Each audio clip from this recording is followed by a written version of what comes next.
Ladies and gentlemen, Impact Wrestling fans, about to hop right on into the Impact Wrestling review. Hit that subscribe button, hit that notification bell if you like Impact Wrestling reviews every week. Feel free to subscribe. I talk wrestling, talk WWE, I talk Impact Wrestling. Also, give your boy a like if you love some Impact Wrestling. Elbow drop that like button. So, we're going to hop right on into it. The Scarlett Bordeaux talent search, I told you so. I'm going to get into that later on. But first up, we started with what we thought was going to be KM versus Caleb Conley. I was like, okay, this is a decent at best starting match, opening match. Not the normal opening match that we see from Impact, but surprise, surprise, Brian Cage was here to just wreck everything. Like, Josh Matthews cuts to the back, and Brian Cage is just beating people up backstage, just on a rampage. And he brings said rampage to the ring. He takes out KM. He takes out Caleb Conley. KM ate a F5 on the stage for his troubles. And even Johnny Bravo, the ref, he even ate a clothesline. So Brian Cage was just on a warpath. He wanted Johnny Impact. Told him to come down to the ring. He was ticked off that Killer Cross was getting the first title shot and not Brian Cage like Johnny Impact told him he would. So he wanted him some Johnny Impact to come down. And Johnny Impact made his entrance. He came down wearing jeans. And before he can even get a word off, there was Killer Cross. There was Moose with the attack on Johnny Impact, and interestingly enough, Brian Cage, just standing there watching it, enjoying the view. So eventually he comes down and Brian Cage gets taken out by Killer Cross and Moose. He eats a spear and Killer Cross hit him with the Doomsday Saito as well. And Killer Money, hashtag Killer Money stands tall. So I enjoyed that opening segment. It put over Brian Cage. Didn't do much for KM or Caleb Conley, but it put over Brian Cage as the machine that he is, the wrecking ball that he is. So I enjoyed the segment, and it even got over Killer Money as well. Johnny Impact is in a funny spot here because they did the finish that they did at Homecoming, and now the fans empathize with Brian Cage, and because of it, they don't like Johnny Impact recently enough. So Johnny Impact's in a funny spot as a face, as the champion. So it puts him in a not so much of a bad spot, but not in the greatest of spots with the fans, considering that they're trying to get him over as a face. So moving on here, Cage was backstage afterwards, threw the medic down, said he didn't need tape, and he said that he only cared about that world title. And then he called out Moose, and he wanted Moose for a match tonight because he was sick of Moose, and Moose and Killer Cross beat him down. He wanted him some Moose. So we move on here. After that, we had Eli Drake come down, and it was Ethan Page versus Eddie Edwards. Eli Drake was on commentary. Not much going in this match. It was mostly interrupted by Eli Drake on commentary, although he sung a pretty funny version of the Wolves theme. I got to give him that. But Eddie Edwards hit a pretty sweet standing Frankensteiner in this match. That's the way Scott Steiner used to do it. Scott Steiner, well, once he got older, he got up on the ropes. But when he was young, Scott Steiner used to do them standing Frankensteiners with the best of them. And we had what was a slow-moving match, in my opinion. Ethan Page, I'm just starting to get into him. And not the greatest of wrestlers, but still really good nonetheless. The match would end as Eddie Edwards would grab Kenny, the kendo stick, and waylay Ethan Page with it. Ethan Page would win by disqualification. And not the greatest match. Didn't even get a whole lot of time, to be honest with you. After that, Eli Drake grabbed the mic. He talked about Eddie Edwards, how he's going to nothing since he's going to this hardcore style, and that he's nothing but a hardcore loser now. And I gotta say that this feud, Eli Drake versus Eddie Edwards, like I was excited, obviously, when it first got kicked off, but this anti-hardcore run that Eli Drake is on is just not connecting with me, to be honest. Like, if this was a feud between Eli Drake and Eddie Edwards, I would much rather it be a straight up feud. Like, that's leading to somewhere. Not the anti-hardcore feud, even though it makes a ton of sense because Eddie Edwards is obviously going down that route. He obviously got the cane from Tommy Dreamer. Tommy Dreamer, it was a passing of the torch moment. So it makes sense. It's just not the greatest, the most interesting of stories they could have told with how talented these two guys are. Hopefully, whenever the match is, it is a phenomenal match. And given that it's Eli Drake, given that it's Eddie Edwards, I expect it to be nothing less than a phenomenal match. So after that, we had the GWN replay. How many times I gotta say this every week? This thing is too long. Like, you cannot go that long showing a replay of a former match from tens of years ago. It is just too long. Cut it like not even in half. Cut it like 75%. Just cut it. Like, just show barely a minute clip, and then let's give that time to another match or another promo, because the GWN replay is too long. I will give Impact credit for this.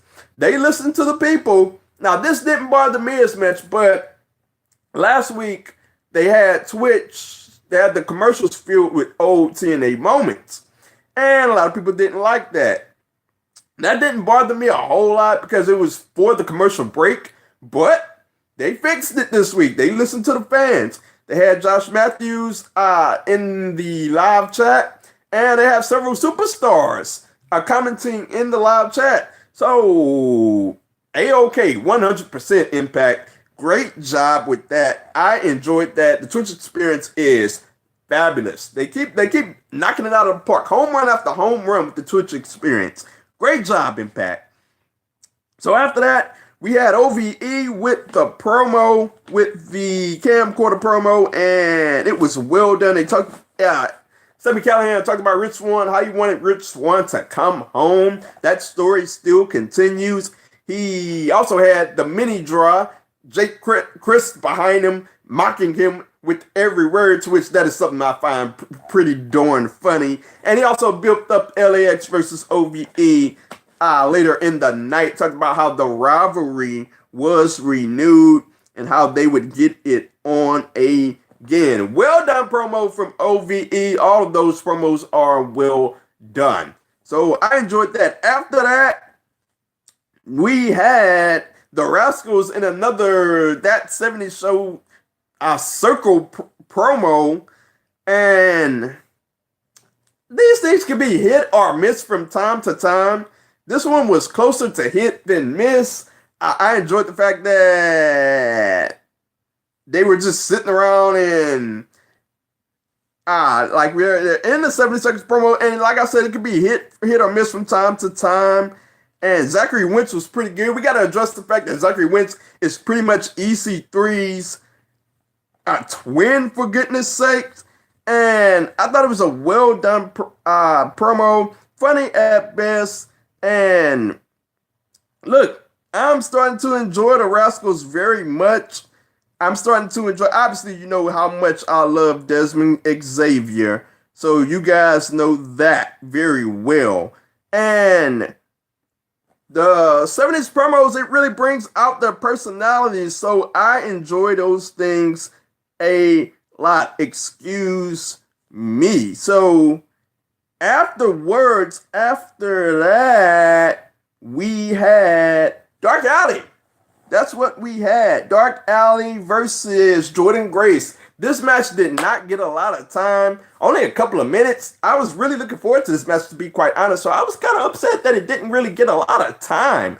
So we had Jordan Grace hit a phenomenal German suplex, and this match was decent enough for the time that it got.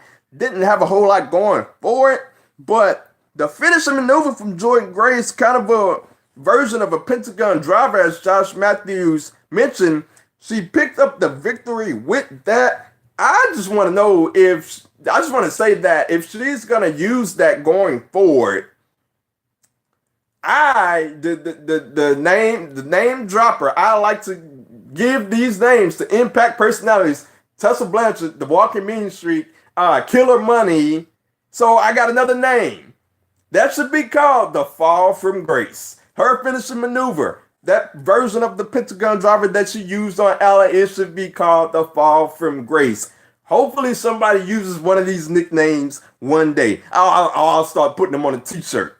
Then I'll start making merchandise off of it, making money off of it. So moving on, we had Rosemary appear out of nowhere. Lights went off, lights cut back on.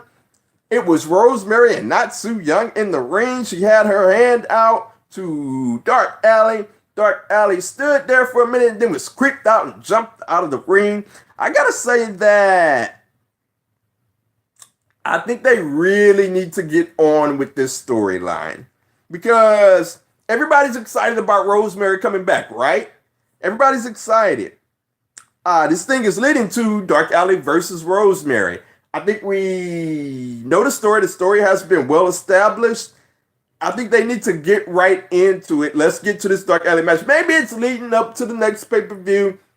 Who knows? But I think they really need to get into it before it starts to lose luster, because even the Dark Allie character and the Su Yung alliance is kind of starting to lose a little bit of luster, although it's very entertaining. So I think they really need to get into the next phase of this storyline, which is Dark Allie versus Rosemary, so that it doesn't lose any more steam. So after that, we had Scarlett Bordeaux, and she wanted to announce the winner of the Scarlett Bordeaux talent search.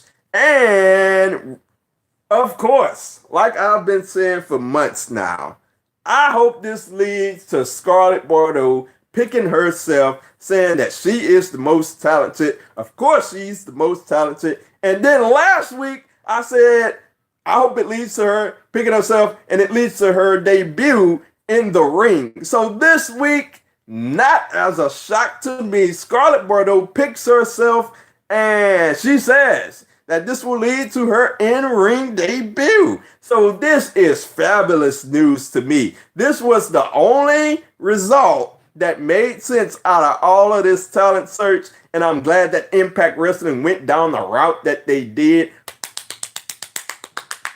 Well done, Impact. Well done, Scarlett Bordeaux. She called herself the most over knockout. She hasn't even wrestled a match yet. She has a claim to that. So we'll see how she gets booked as a wrestler going forward. So I'm very much looking forward to that.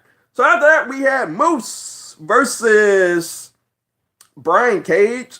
Brian Cage and Moose, they have phenomenal chemistry. These are two really huge guys. They are the new age big guys. If you've been listening to my reviews, you know how much I like to talk about the new age big guys that can really, they just don't wrestle like big guys anymore. They can be big, muscle around the big guys, and fly around like cruiserweights. And these are two of the new age big guys. More so Brian Cage than Moose. But what we got here was a hard-hitting match. Moose did the spot once again, where he went for a chop and he hit the ring post. This time he took off the glove, and you could really hear the sound effect ring through the arena in Nashville, and it was well done. They used it throughout the match, and they sold it really well, so I got to give them credit there. The match really picked up when Moose hit that pop-up powerbomb and Cage did the no-sell, and then Cage just ran on a rampage from there. We got a buckle bomb, which turned into a discus clothesline after that, and that led to a near fall. This was a tremendous match. Cage picked up the victory with the drill claw, and this was very much well done. I enjoyed it. Brian Cage moves on, and he is looking forward to checking out Johnny Impact versus Killer Cross next week. We'll see how that goes down. So after that, we had Taya Valkyrie, and we had the health update on Taya Valkyrie, and she said that she hasn't been cleared yet. And I'm like, Taya Valkyrie just got thrown into a bunch of people. Like, this is the health of the, like, they could have at least had Killer Cross put it through a table. Then that would have been believable to say that she hasn't been cleared yet. But she got thrown into a bunch of people that caught her. So, I mean, like, did the reverberations or did the shock of the people's hands just hit Taya's back and now she's out? I mean, like, I can't believe that one. But they continued. Josh Matthews talked about Tessa Blanchard, talked about Gail Kim, and Taya Valkyrie talked about how Tessa Blanchard got what she deserved because she had been picking on referees for months, and Gail Kim hit back. Taya Valkyrie said that she would be ready for Tessa Blanchard when she got cleared, and we moved on from there. Said that she would be cleared and that she would be showing up in Mexico when Impact moves to Mexico. So we'll see how all of that goes down. After that, Killer Cross cut a promo, and we had a backstage promo. Impact Wrestling's production team, 10 out of 10 every time. He hyped up getting a title shot versus Johnny Impact. He talked about how Johnny Impact may be mad because he went after his wife, Taya Valkyrie. And he talked about how he was ready for Johnny Impact, how he was ready to be the next world champion. Tick-tock, hashtag tick-tock. We'll see how Johnny Impact and Killer Cross turns out. There might be interference from Brian Cage. We'll see. But as for Killer Cross's promo, 10 out of 10 Impact's production team did a phenomenal job, as they always do. So after that, we have Mackenzie Mitchell. Excuse me. I butchered her name. But she interviewed Tessa Blanchard, and Tessa Blanchard wasn't having it. That wasn't it, Chief, as they say on Twitter. She talked about how Gail Kim costed her the title. Then she started going at Mackenzie Mitchell. Mackenzie Mitchell got out of dodge, and then we had a random stagehand on hand, and Tessa Blanchard just started beating the crap out of her. She started choking her. Then random production guy comes out. She hit the crap out of him, and then that went on Gail Kim, and then she knocked down Gail Kim, and you know Gail Kim ain't having that. We had ourselves a good old backstage brawl. Gail Kim and Tessa Blanchard going at it. This led to Tessa Blanchard choking out Gail Kim, and we had people getting Tessa Blanchard off of Gail Kim. That was well done. I enjoyed every bit of that. Tessa Blanchard and Gail Kim going at it. Obviously, we're building toward a Tessa Blanchard versus Gail Kim match, or at least we better be building toward a Tessa Blanchard and Gail Kim match with all of this build that we have. After break, we had Scott D'Amore going back and forth with Tessa Blanchard. He was upset with her. Tessa Blanchard was upset with him because Gail Kim costed her the title. And Tessa Blanchard got suspended for her troubles going at everybody. She has a suspension. We'll see how long this suspension lasts. This story picked up really well. I didn't like Tessa Blanchard versus Taya Valkyrie at Homecoming. I didn't like that finish, but they can redeem themselves really well with this story, and we'll see how this all turns out going forward. So after that, we had X Division champion in a non-title match, Rich Swann versus Trey Miguel. This one was done really well. Obviously, a fast pace. We had a nice standoff. We had a nice chain wrestling, excuse me. After that, we had some great reversals that led to that standoff, and the crowd really enjoyed it. And it was a fast-paced match. We had a nice Frankensteiner from Rich Swann. I enjoyed that very much. And it was another standing Frankensteiner from Rich Swann. So we had some phenomenal moves in this match. Exactly what you would expect. Toward the end of the match, we had a nice situation where we had multiple roll-ups, which led to a 450 from Rich Swann toward the end of the match, and he picked up the victory right there. Rich Swann picked up the victory over Trey Miguel. It was a phenomenal match, X Division pace. Like I said, everything you would think it would be. That led to OVE coming down, and we had OVE in Rich Swann's face. And I gotta say that, can we have a better presentation of having someone join OVE instead of having Sami Callihan just throw the shirt in Rich Swann's face? Like, can we get something else? Like, back in the 90s with the NWO, they used to parade the shirt around the crowd. They used to show the shirt, and they used to hand it to the person. Like, can we get something else other than Sami Callihan just shoving the shirt in Rich Swann's face? So after all of that, we had LAX come down and interrupt the proceedings. Rich Swann kept the shirt. We'll see how that goes. LAX interrupted the proceedings. We had LAX versus OVE. And this was another phenomenal match. I would have rather either this match, LAX versus OVE, or Trey Miguel versus Rich Swann, take place at an earlier part in the show so we can have one of those faster paced matches in the earlier part of the show. So, nonetheless, we had a phenomenal main event. It picked up big time when Santana got the hot tag. Right as Don Callis said that LAX has really picked up on their double teams. We got some phenomenal double teams from LAX. We got multiple suicide dives. But the spot of the match for me was the superplex powerbomb from OVE. It is arguable that should have ended the match, but we got a kick out from Santana, and LAX will pick up the victory with the Thunder Valley. And I gotta say that this was a phenomenal main event. I enjoyed it. It was well done, and LAX would retain. And I gotta say that moving on, afterwards we had more build, and I'm gonna get into that.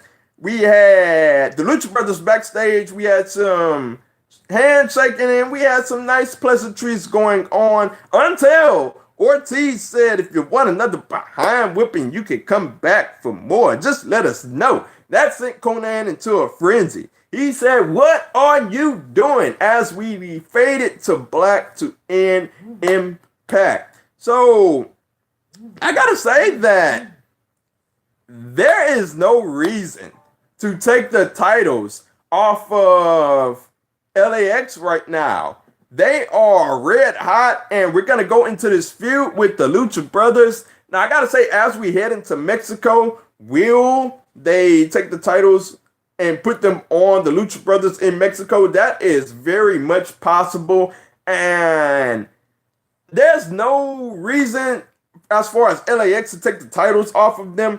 But I can see the Lucha Brothers getting a reign. I wouldn't mind it whatsoever if the Lucha Brothers got a reign.